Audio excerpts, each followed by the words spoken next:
Hey, I'm Zach with Windrose North Outfitters, here to talk to you a little bit about kayak paddles.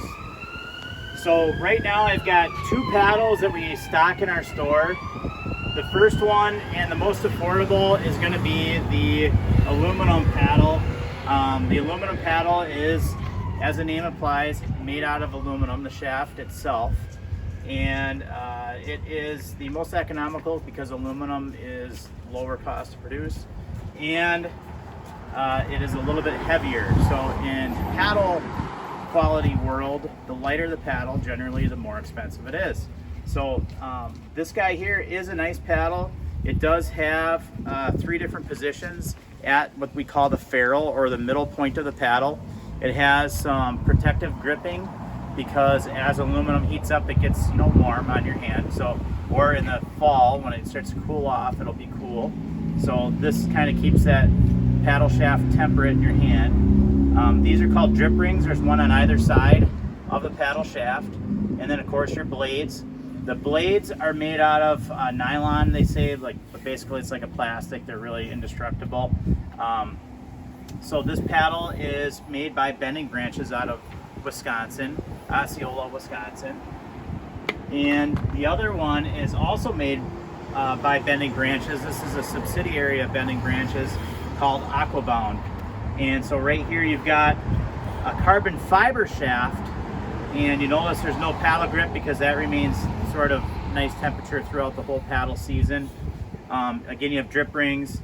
You have a fancier blade, and you can kind of compare the two blades here, where your white blade, the carbon fiber blade, is still made out of a nylon or a plastic nylon, whatever they call that. To me, it looks like plastic. It does have a spine running laterally on the blade itself, and that spine off of it is angled back the blade to reduce any water from sitting on the blade itself.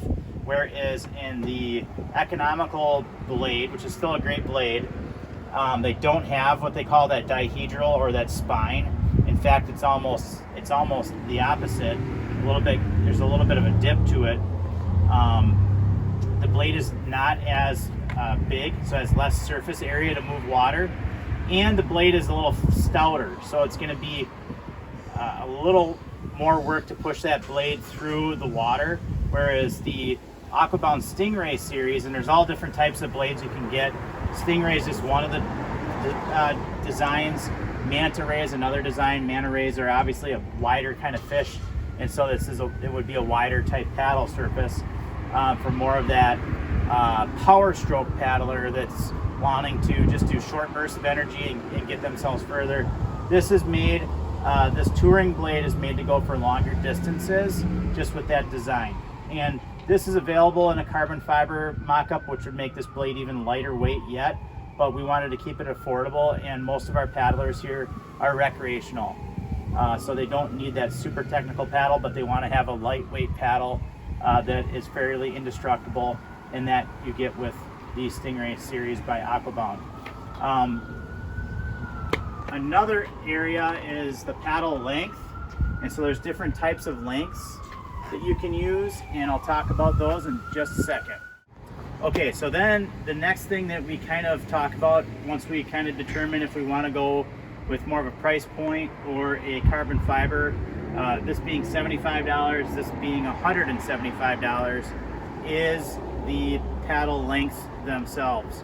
So paddle lengths in our area, we were primarily using recreational kayaks, which would be a sit on top or a sit in.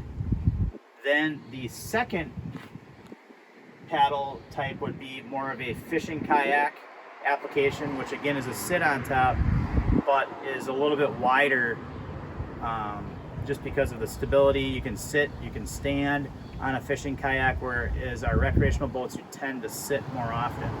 And that will determine in large part how long the paddle shaft is going to be for your particular vessel and for you. On each paddle, there is a chart. Actually, they used to have it on the Aquabounds, they removed it, but there's a chart here that kind of tells you based on your height and then the width of the beam of the boat. You can see here it's under 23 inches, like would be a sea kayak. this would be a recreational boat, this would be a fishing kayak. At the widest point of that kayak is where they're measuring those inches. Then they'll tell you, based on your height, where you should be within the width of that boat. So that's just a guide. It's not super hard and fast. The only thing I can tell you is when you're on the water and you're using the paddle, if you notice that you're doing a relatively low angle paddle where you're not up here, you're kind of like right here, and you're still touching the deck, that may indicate that your paddle shaft is a little shorter than it should be. Okay, the next thing we're going to talk about is paddle technique, or kind of how to swing the paddle correctly. This is sort of a watered down version of what the American Canoe Association would indicate, but I'll just give you a starting point just so you understand.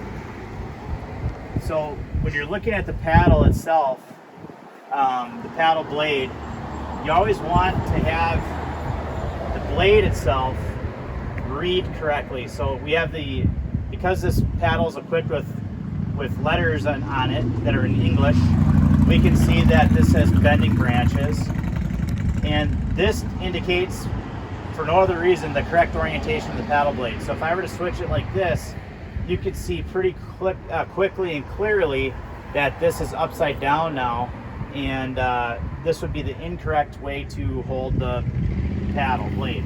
So what I'm going to do is flip it back the correct way, and now I've got a good look at where that blade's going to be.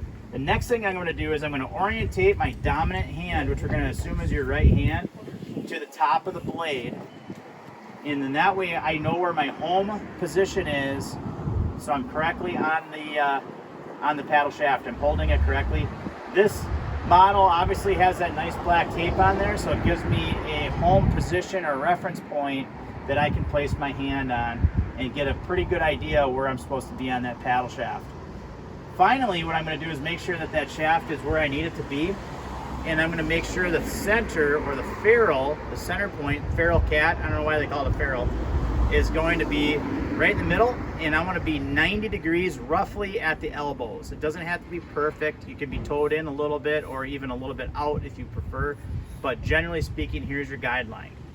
Okay, so I just showed you holding it over your head like so, 90 degrees at the elbows. The next thing we're going to do is get this orientated the right way here, and I'm going to reorientate my knuckles with the top of the blade, and then I am going to also do the same for my non-dominant hand. As you can see, my knuckles are roughly with the top of the blade. It doesn't have to be microscience here, but just get it within that tolerance. Okay, now another key point, 80% of the power that you're going to put into that paddle is going to be in your out of water hand, meaning it's going to be the hand that's not in the water. It's going to be up high relatively, and the 20% is going to be in the water. And the purpose of that is so that you are pushing, you can see how my hand is open face like this, you're pushing that paddle shaft, that paddle blade through the water.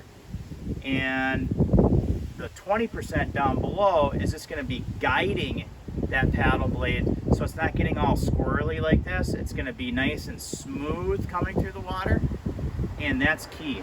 So 80% of the power is pushing a door open, only 20% is pulling that lawnmower string in that in-water hand. So those are two things that'll hopefully help you out. I'll show you a couple more in a second. Okay, so here we are. So this Aquabound carbon fiber paddle does have a little more advanced ferrule design. All I'm going to do is press those two buttons here that pulls the shaft out. I could pull it all the way out if I wanted. I'm going to put it back close, and I'm going to pretend I'm right-handed, because we all know me, I'm left-handed. And we're going to arrow that down to the 60-degree offset mark.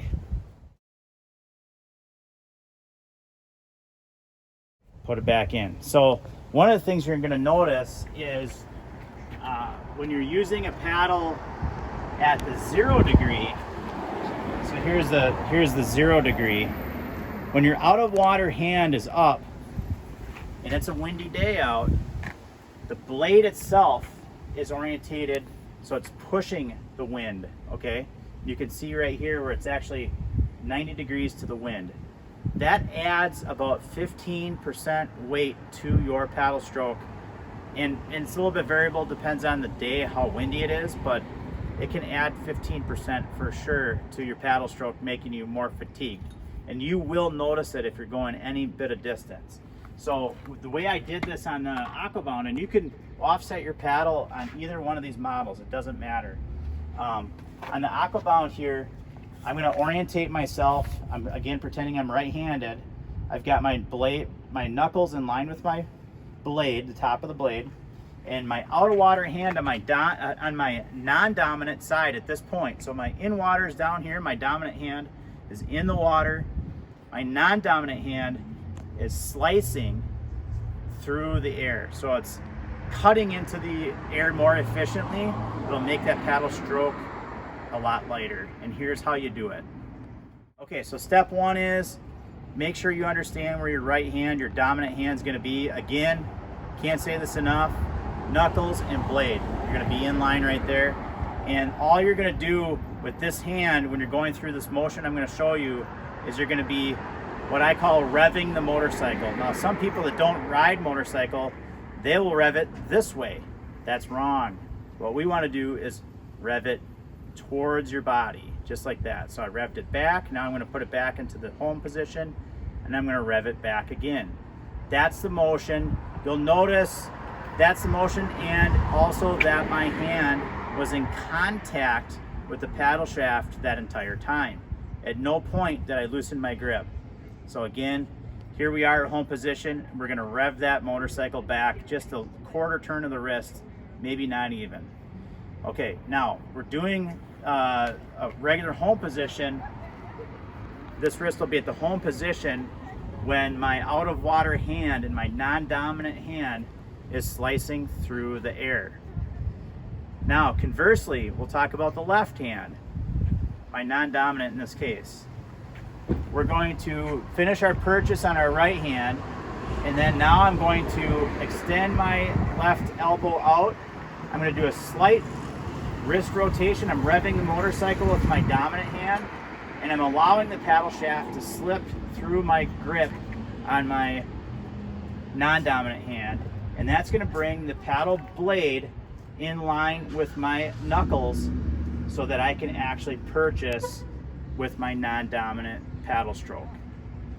It's a little bit to take into practice. You might have to watch that video a little bit more, but here we go. So if I'm going, I'm going to put in where I'm going to purchase where my balls of my feet are roughly. It's not a science, but roughly where the balls of my feet are. And then I'm going to push with my out of water hand. I should be able to open face that out of water hand. I'm going to release. I'm coming out of the water at this point with my dominant hand. I'm lifting with my dominant hand all the while I'm putting down with my non-dominant, and you can see my wrist rotation, and now I'm ready to purchase water with my left hand. I'm going to go ahead and push forward, pushing forward,